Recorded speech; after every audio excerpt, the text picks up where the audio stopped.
Et bonjour, bonjour, j'espère que vous allez bien. On se retrouve cette semaine avec les favoris du mois de mars. Je vais vous parler de mes découvertes, de ce que j'ai aimé. On va parler de séries, d'un jeu de société, d'un peu de beauté, de mode. Ça va être un petit peu comme d'habitude extrêmement éclectique, j'ai envie de dire. Je commence sans plus tarder avec quelque chose que vous avez peut-être remarqué, à savoir que j'ai les yeux maquillés, ce qui arrive quand même pas très souvent ces derniers mois, et notamment que je porte une ombre à paupières, mais absolument magnifique. Alors, si vous me suivez sur Instagram, je vous en ai parlé il n'y a pas très longtemps, c'est-à-dire au moment vraiment où je l'ai testé, découverte, et alors... Comment vous dire, mais ombre à paupières, je pense, de ma vie. Jusqu'à la prochaine, hein, évidemment, mais bon, vous savez comment c'est. L'ombre à paupières en question, la voici. Il s'agit d'un high tint de chez Armani en teinte Tobacco /68S. J'avais ces ombres à paupières dans mon viseur depuis plusieurs mois, mais comme vous le savez peut-être, si vous suivez assidûment, j'essaie de rester, tout du moins, après mon année 2024. Je vous en parlais notamment dans ma vidéo favori make-up de 2024, et je faisais tout un petit bilan, tout ça. Si vous n'avez pas vu cette vidéo, si ça vous intéresse, je vous la mets dans le petit i, dans la barre d'infos, si je n'oublie pas comme d'habitude. Et donc, j'essaie de rester dans une forme de mesure quant à mes achats beauté, notamment make-up, puisque je me maquille avec une forme de parcimonie, j'ai envie de dire. Si on prend à la louche au quotidien, je me maquille très rapidement, je mets un peu d'anti-cerne, je me maquille les sourcils, je mets du blush, un petit peu de poudre et vamos à la playa. Et c'est vrai que ce combo ombre à paupières et notamment mascara, ça arrive de moins en moins souvent, mais alors cette ombre à paupières m'a vraiment... Enfin, j'avais pas besoin d'être réconciliée, mais ça a vraiment ravivé, j'ai envie de dire, en moi la flamme de l'ombre à paupières. C'est quand même, hein, on pourra dire ce qu'on veut, mais d'une beauté et incommensurable. Les ombres à paupières, enfin, le maquillage c'est fabuleux, mais alors les ombres à paupières avec des paillettes là, ça fait tellement plaisir quand tu mets ça sur tes paupières le matin. Pour vous parler un peu plus en détail de cette petite merveille, c'est une ombre à paupières, alors c'est pas, comment on dit, c'est quoi, c'est liquide, c'est crème, ça se présente avec un petit embout applicateur comme ça, donc extrêmement pratique. Moi, ça, c'est quelque chose qui est important maintenant pour moi. Enfin, bon, ça l'est depuis très longtemps, mais d'autant plus à l'heure actuelle, il faut que les produits soient simples à utiliser. Si c'est galère, si ça demande des techniques particulières, si ça prend trop de temps, clairement, ça me saoule. Et alors là, on est sur un truc d'une facilité, mais absolue. Tu prends le petit machinou, tu fermes ta paupière, tu fais plouc, plouc, plouc. Ensuite, tu étales avec ton doigt, donc tu n'as même pas besoin de pinceau. Et c'est absolument mais magnifique. C'est irisé, c'est pailleté, c'est un coloris, alors personnellement qui fait partie des coloris qui me vont le mieux et que je préfère sur moi. On est, attendez, je vais faire un petit swatch sur ma main. Je dirais qu'on est sur un marron, alors je suis pas très douée avec ce genre de description, mais je dirais qu'on n'est pas sur quelque chose qui est chaud ni froid, donc quelque chose d'assez neutre. C'est un produit personnellement que je porte globalement un peu en légèreté, mais il est modulable, donc c'est-à-dire que si t'empiles un petit peu les couches, si t'en mets un petit peu plus, tu peux avoir un effet un petit peu plus intense. Ce que je trouve magnifique aussi, c'est que quand tu l'appliques, alors t'as vraiment l'impression que c'est irisé, enfin, et ça l'est hein, en l'occurrence, mais plus tu étires la matière et plus les paillettes se révèlent. Vraiment, ce produit, attendez, je vais me débarrasser de mon vieux mouchoir. Vraiment, ce produit est magnifique. Qui plus est, alors j'allais dire, par je ne sais quel miracle, je pense pas que ce soit un miracle, parce que globalement, je pense que je dépense encore pas mal d'argent sur Sephora, mais je l'ai eu à moins 25% pendant les journées Gold. J'avoue que ça a un peu été le truc était en fait dans mon panier depuis des mois et des mois. Et les journées Gold, en fait, ça a terminé de m'achever, quoi. Je me suis dit, bon, allez, vas-y, achète-toi une ombre à paupières, c'est pas la fin du monde. Et vraiment, je ne regrette absolument pas cet achat. Au niveau de la tenue, moi, je trouve que ça tient extrêmement bien, sachant que, quand même, je précise, moi, j'ai les paupières grasses. En plus, je mets toujours du SPF, des tas de trucs de contour des yeux, etc. Donc, je mets systématiquement de la base à paupières sur moi et mes paupières grasses.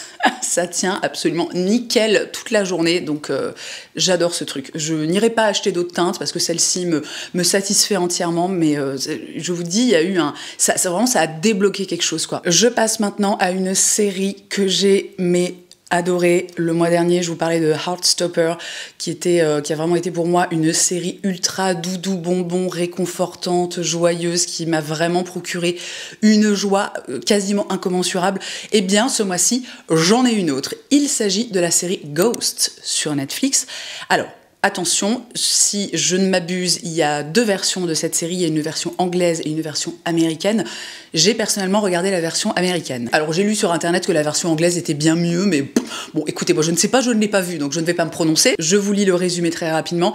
Sam et Jay emménagent dans une maison qui semblerait déjà habitée par les anciens résidents décédés. Le cœur sur la main, Sam s'efforce de répondre aux diverses demandes des ectoplasmes en grande demande d'attention. Donc la série commence, on découvre Sam et Jay qui sont donc les protagonistes principaux qui héritent d'une maison, un vieux manoir. Et nous, en tant que spectateurs, on découvre dès le départ qu'en fait cette maison est déjà habitée par toutes les personnes qui sont décédées au fil, je vais même pas dire au fil des années, mais au fil des siècles dans cette maison. Donc on a par exemple un viking, un indien d'Amérique, une nana des années 70, une nana des années, c'est quelle année, un peu des années folles comme ça, une chanteuse. Et il va y avoir un événement qui va faire que Sam va être en mesure de voir les fantômes et d'échanger en fait avec eux. Et découle alors une série de petits épisodes assez rapides, je crois qu'ils doivent faire 25 minutes.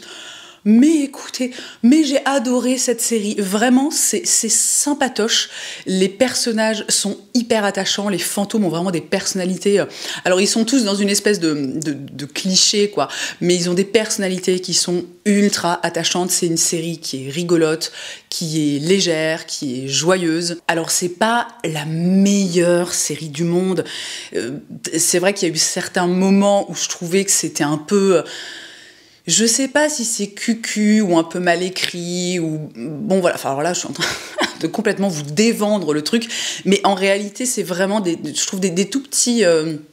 comment dire, des tout petits trucs quoi, de rien du tout, que je trouve assez insignifiant personnellement face à cette série que je trouve en fait extrêmement réussie, qui est très agréable à regarder. Moi c'est vraiment ce que j'ai retenu de cette série, c'est que encore une fois c'est une série qui est légère, qui est sympa, qui est positive. Ça fait du bien parce que l'air de rien, quand on y pense un petit peu, la plupart des séries à succès sont quand même des séries extrêmement dramatiques. Donc encore une fois, j'en parlais dans la vidéo favorite du mois dernier, mais moi une des dernières séries que je me suis refaite et que j'ai terminée, c'était Game of Thrones. Alors écoutez, Game of Thrones, vraiment, là pour le coup, un chef-d'œuvre, une série complètement mythique qui n'a pas pris une ride, hein, qui est plus est. Bon, elle n'est pas si vieille que ça, mais voilà. Mais cette série, à chaque fois que je l'ai regardée, bon, à savoir que 2 fois, mais j'ai toujours cette espèce en fait de frustration où je me dis mais c'est pas possible, mais c'est tout le temps, il leur arrive que des merdes, des trucs horribles, les gens se font assassiner, ils meurent dans des conditions affreuses, y a pas moyen tu vois qu'il y a un couple qui se mettent ensemble et que genre ça se passe bien. Moi j'ai un côté quand même vachement en fait j'aime bien les trucs positifs, tu vois, simplement j'aime quand les choses se passent bien. Et pour conclure sur Ghost, ça fait plaisir de voir une série où les choses se passent bien et où c'est positif et où c'est cool. Je passe maintenant à une appli qui littéralement a changé ma vie et l'a rendue tellement plus douce. C'est vraiment, j'aurais pu la mettre dans la vidéo de la semaine dernière où je vous parlais des 10 choses qui ont rendu ma vie plus belle et plus simple. J'y ai pas forcément pensé et qui plus est, j'avais déjà mes 10 points donc j'ai pas voulu en rajouter. Avant de vous parler de l'appli en question, petit contexte. J'avais ces derniers mois un mal, mais fou, à me réveiller le matin. C'était vraiment horrible. Alors ça m'empêchait pas de... Voilà, j'étais pas du genre à pas réussir à me lever, à rester au lit, etc. Je finissais toujours par me lever, mais j'avais vraiment développé, vous savez, le snooze automatique. Et ça faisait que parfois le matin, je me levais, j'étais à moitié à la bourre pour aller réveiller mon fils, machin. Enfin, que c'était un petit peu la course, tout ça. Et au-delà de l'aspect, j'ai envie de dire, organisationnel, je sais pas si ce mot existe, de la vie, mais les trucs classiques de, bon, tes enfants, le matin, il faut qu'ils soient à l'école à telle heure, donc à un moment pour qu'il ait le temps de prendre le petit déjeuner, de se préparer, de s'habiller, tout ça, il faut prévoir un certain laps de temps. Au-delà de ça, c'était devenu en fait une... je vais utiliser le mot torture, il est un peu excessif évidemment, mais les réveils pour moi étaient infernaux, c'était horrible. J'avais l'impression qu'on me... Enfin, je sais pas, le réveil était horrible. Quand je me levais, je me sentais vaseuse pendant... voilà, alors je vais pas dire pendant des heures, mais c'était ultra désagréable. Et pour pallier à ça, j'ai retéléchargé une appli dont je vous avais déjà parlé. Je pense que je l'avais déjà évoqué dans une vidéo favori il y a de ça quelques années. Il s'agit de Sleep Cycle. Alors, Sleep Cycle, qu'est-ce que c'est ? C'est une appli qui soit via le microphone de votre smartphone, soit via l'accéléromètre, va en quelque sorte analyser votre sommeil et va réussir, par je ne sais quel miracle, mais toujours est-il que ça fonctionne, va réussir à vous réveiller au moment le plus opportun, à savoir au moment où vous êtes dans une phase de sommeil léger. Je vous en ai parlé aussi sur Instagram il y a environ un mois parce que c'est vraiment ce genre de truc. En fait, il faut que j'en parle sur absolument toutes les plateformes sur lesquelles je suis présente parce que c'est tellement en fait révolutionnaire et ça améliore tellement ma qualité de vie, mon confort que bon, voilà, plus on en parle et mieux c'est. Et vraiment, c'est absolument mais fabuleux. Une des choses que j'ai remarquées et qui, je pense, explique pourquoi les réveils pour moi étaient tellement difficiles voilà, tous ces derniers mois, voire même ces dernières années, c'est que l'appli a tendance quasi systématiquement à me réveiller entre 5h50 et on va dire 6h05, 6h10 du matin, ce qui n'était pas du tout l'horaire, c'était pas radicalement différent, mais en fait moi avant ça je mettais mon réveil à 6h20 et ce que j'ai pas précisé, qui est quand même une info importante, quand tu règles en fait ton réveil sur Sleep Cycle, il te calcule automatiquement une tranche en fait de 30 minutes pendant laquelle tu peux être réveillé. Donc moi par exemple, il faut voilà, pour que tout se passe bien, il faut que maximum à 6h20 je sois debout. Donc Sleep Cycle va me réveiller entre 5h50 et 6h20. Et je pense que depuis que j'ai recommencé à utiliser cette appli, mon réveil a dû sonner peut-être une ou deux fois maximum à 6h20. Et je pense en fait tout simplement que par rapport à l'heure où je m'endors le soir, qui est quand même, nous on est assez bien, c'est pas qu'on est assez bien réglé, c'est qu'on essaie d'être raisonnable et en règle générale, voilà, à 22h on va se coucher, on essaie de dormir parce que sinon on sait que c'est horrible. Donc ouais, 22h20, 22h30 maximum, dans mon cas tout du moins, parce que mon mec lui s'endort en 10 secondes. C'est incroyable les gens qui s'endorment en 10 secondes, ils ont quand même un bol pas possible. Mais donc moi je m'endors en règle générale, je pense, entre 22h20 et 22h30 quasiment tous les soirs. Bref, long story short, je vous conseille on ne peut plus chaleureusement cette appli qui rend la vie en fait, mais tellement, enfin, qui rend les réveils, mais tellement plus cool. Personnellement, j'ai la version payante, ça coûte, je crois, 19,90 € pour l'année, mais je suis pas certaine que pour utiliser uniquement l'option réveil, ce soit nécessaire de payer. Donc ça, voilà, vous irez voir, hein, je n'ai pas forcément plus d'infos à vous donner là-dessus. Je passe maintenant à 2 pièces en céramique que j'ai accueillies au sein de mon foyer, bah, pas plus tard que cette semaine. Regardez-moi ces absolues merveilles. Oh là là, alors là il va falloir que je mette collaboration commerciale puisque la créatrice de ces céramiques me les a gentiment envoyées. Et alors ça c'est une histoire vraiment marrante, enfin vraiment marrante non, il y a des choses plus drôles dans la vie mais c'est un peu rigolo quoi, tu vois. La céramiste en question s'appelle Bailéou et je ne sais absolument plus comment je découvre en fait son existence et ses créations il y a ça quelques mois. Je m'abonne à son compte hein, pour suivre son travail, pour voir quand il y a des drops etc. Et en fait je loupe systématiquement ces drops parce qu'il faut savoir que elle fait des lancements, il y a très peu de quantité, donc forcément ça part très vite, et je n'arrive pas en fait à avoir ce que je veux, sachant que ce que je voulais c'était principalement ce petit plateau, mais j'avais aussi envie de prendre un mug. Et il y a quelques semaines la créatrice m'envoie un DM sur Instagram et je vois ce DM tout simplement parce que je suis abonnée à son compte, enfin qu'on est abonnés mutuellement l'une à l'autre, et je découvre qu'en fait elle m'avait déjà écrit, je crois en 2023, mais que comme elle était dans mes invitations, vous savez je reçois vraiment le nombre de DM, j'ai jamais réussi à quantifier parce que Instagram ne te donne pas l'info, mais je pense que je reçois des milliers de DM chaque jour. Donc il y a vraiment, alors je vais régulièrement en fait dans les invitations et je réponds mais à un moment voilà, je ne suis que moi, je ne suis qu'une simple humaine, je ne peux pas en fait voir tous les messages et je peux encore moins répondre à tout le monde. Bon, malheureusement hein, voilà, c'est la vie. Mais donc je découvre qu'elle m'avait déjà écrit en 2023 et là il y a quelques semaines elle m'envoie un DM en me disant qu'elle aimerait beaucoup m'envoyer certaines de ses pièces, ce à quoi évidemment j'ai répondu par la positive parce que vraiment voilà, je vous mets quelques inserts hein, de son compte Instagram pour que vous voyez un petit peu ce qu'elle fait. J'adore son univers, je trouve ça magnifique. J'adore le fait que dans ses pièces, il y a un côté... alors, c'est très bien fait, mais c'est à la fois très artisanal. Si on prend la tasse, par exemple, on voit clairement que les fleurs sont peintes à la main, ce qui est vraiment un détail personnellement... une attention, j'ai envie de dire, que j'apprécie tout particulièrement. Je pense que je pourrais... accueillir sans aucun problème l'intégralité de ces pièces chez moi, mais à bon niveau place ce serait un peu compliqué hein. Je tiens quand même à dire à propos du mug, parce que j'ai fait un petit reel unboxing et c'est pas mal revenu dans les commentaires, il y en a beaucoup qui étaient là, mais comment est-ce que tu ranges ça, mais c'est quoi cette anse absolument gigantesque. Vous savez quoi, je vais vous faire une petite vidéo que je vous insère pas plus tard que tout de suite pour vous montrer comment je range ce mug. Bon, voilà, c'est-à-dire qu'il suffit juste en fait de glisser la hanse éventuellement entre deux autres mugs, ça ne pose pas le moindre souci. Voilà, non, je tenais à le dire parce que c'est vrai que sur le coup on peut se dire ça va pas être extrêmement pratique et en fait pas du tout. Et un petit mot aussi sur le plateau qui est absolument génial. Alors c'est un plateau comme vous pouvez le constater qui est dédié au petit déjeuner. On a une partie pour mettre ses petits toasts, une partie pour mettre son mug, pour mettre son beurre et pour mettre sa confiture. Alors moi je ne prends pas de petit déjeuner aussi bizarre que ça puisse paraître, mais par contre, depuis que j'ai cette assiette, je mange absolument tous mes repas de midi dans cette assiette. Et alors, mais ça me procure une joie, mais vous n'avez pas idée. Je passe maintenant à la mode. J'ai accueilli un nouveau jean dans ma vie et je l'aime tellement. J'ai fait beaucoup de tri dans mes jeans ces derniers temps, notamment parce qu'on en parlait la semaine dernière, il y en a certains dont la coupe ne me convenait plus, des coupes un petit peu trop serrées, ou alors des jeans dans des tailles qui sont devenus un poilou trop petit, où tu vois, ça te va, t'as pas de souci pour le fermer, mais c'est pas optimal quoi. Vous l'avez compris, a fortiori si vous avez vu ma vidéo de la semaine dernière, maintenant on est dans le large, on a envie de respirer. Et je cherchais depuis pas mal de temps à remplacer un jean que j'avais acheté sur Vinted à l'époque, enfin il y a quelques années.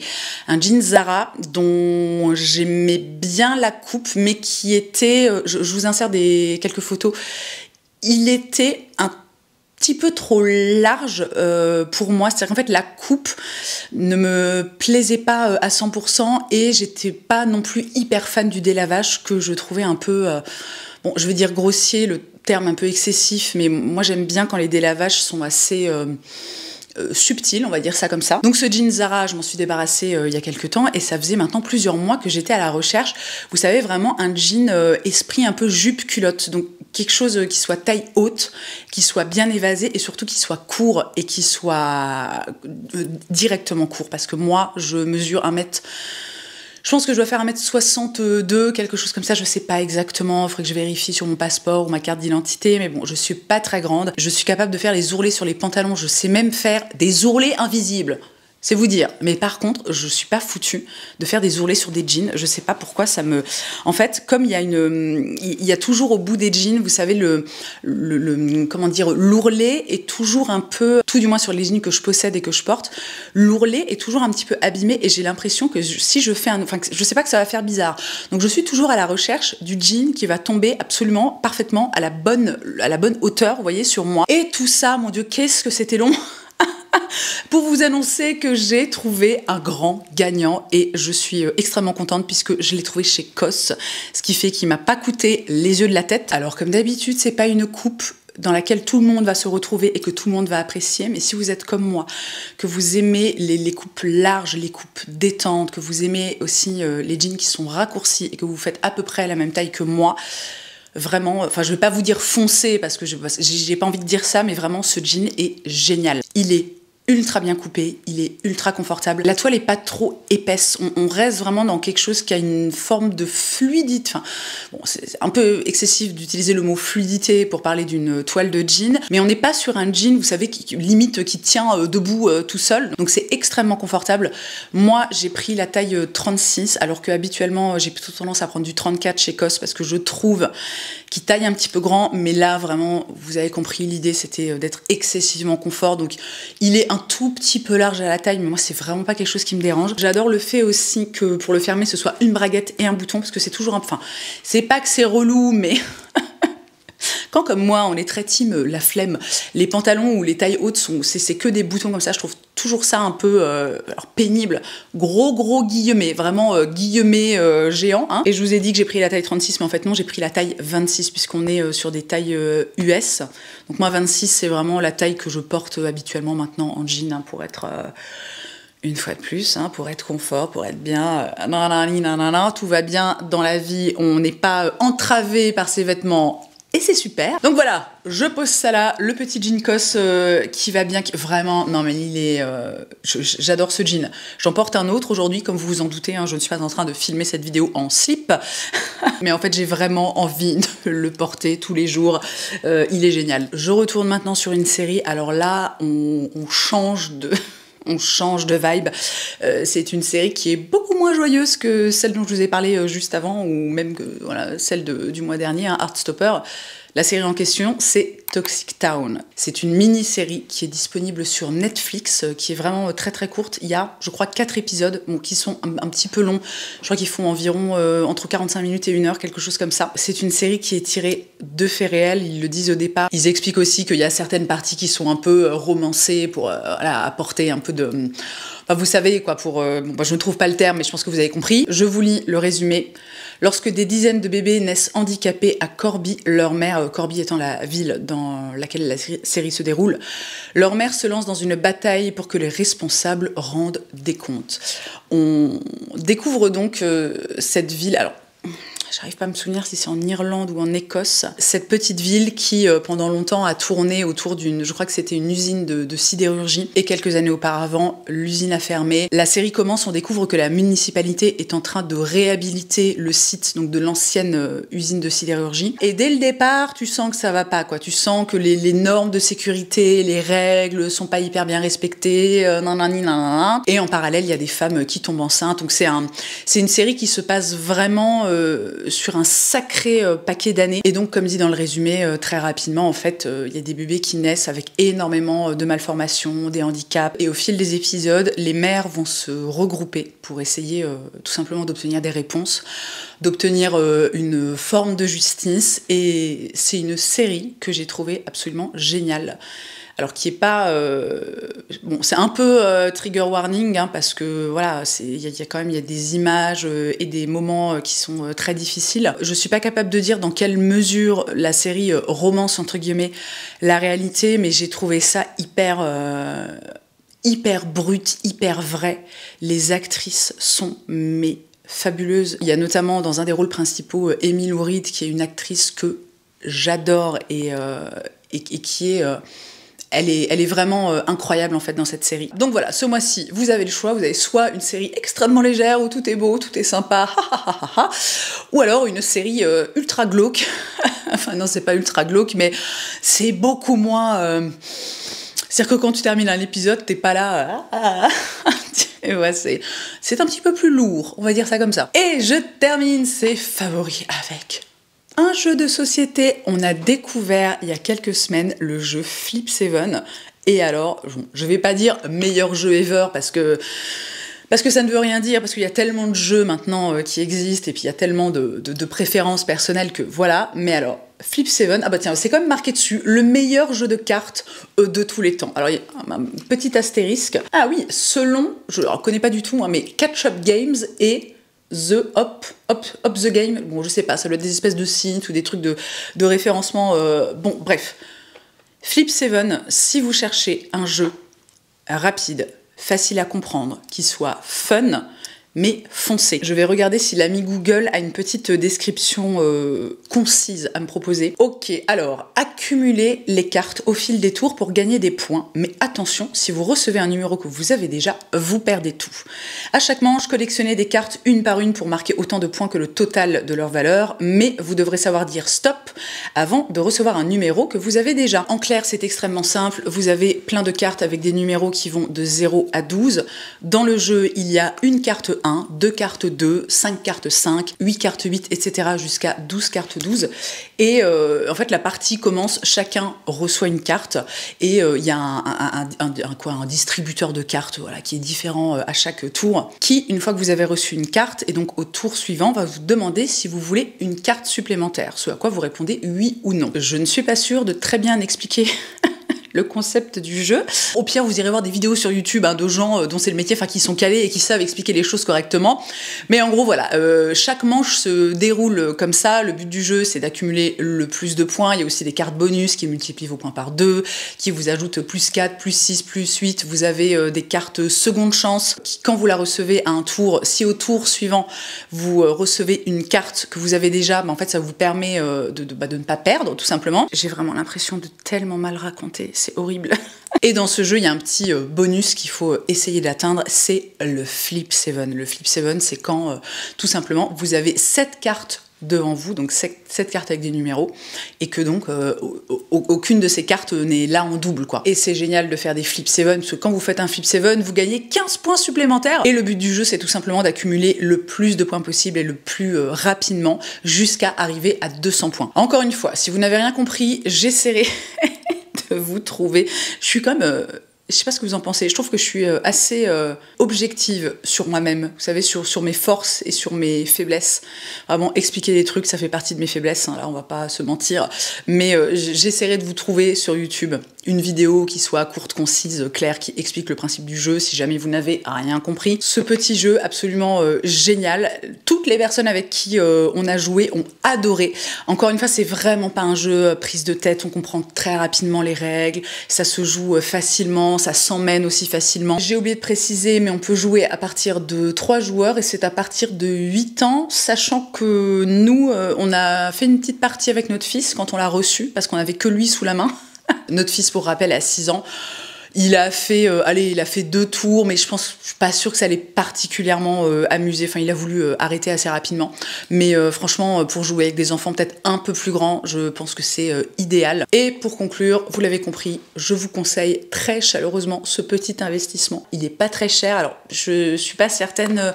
Il est sorti il y a pas longtemps, donc je suis pas certaine qu'on puisse déjà le trouver à un prix intéressant de seconde main. Mais vraiment, je vous le recommande chaudement. Et j'ai fait le tour de ses favoris, comme d'habitude. J'espère que vous aurez passé un bon moment, que vous aurez fait de jolies découvertes. Si c'est le cas, n'oubliez pas de liker cette vidéo. Vous pouvez aussi bien évidemment nous rejoindre et vous abonner. J'ai aussi, petite annonce, lancé, pas plus tard que ce matin, à l'heure où je tourne, un compte Instagram entièrement dédié au tricot que j'ai intitulé Smells Like Knit Spirit. Je sais qu'il y en a quand même pas mal parmi vous avec qui je partage cette passion, à la passion du tricot, donc si jamais ça vous intéresse, n'hésitez pas à me rejoindre sur ce nouveau compte Instagram où vraiment je ne vais parler absolument que de tricot. Le tout sans aucune forme de, vous savez, de restriction, parce que vraiment, je suis sur mon compte principal.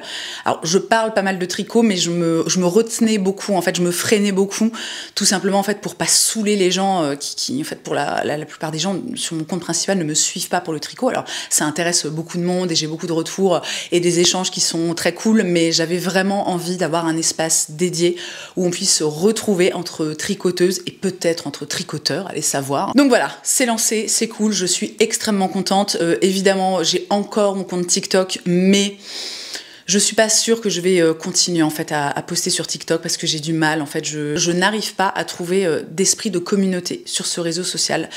Qui plus est, j'ai l'impression que la communauté tricot est quand même beaucoup plus active sur Instagram, donc mon compte TikTok, à voir comment ça évolue, peut-être que je posterai encore un petit peu des trucs, bon dans tous les cas, hein, je vous le claque quelque part si jamais vous êtes fan de TikTok, hein, on ne sait jamais. Et dans tous les cas, après cette longue outro, merci d'avoir passé ce moment avec moi, je vous souhaite une très belle journée, je vous embrasse et je vous dis à jeudi prochain.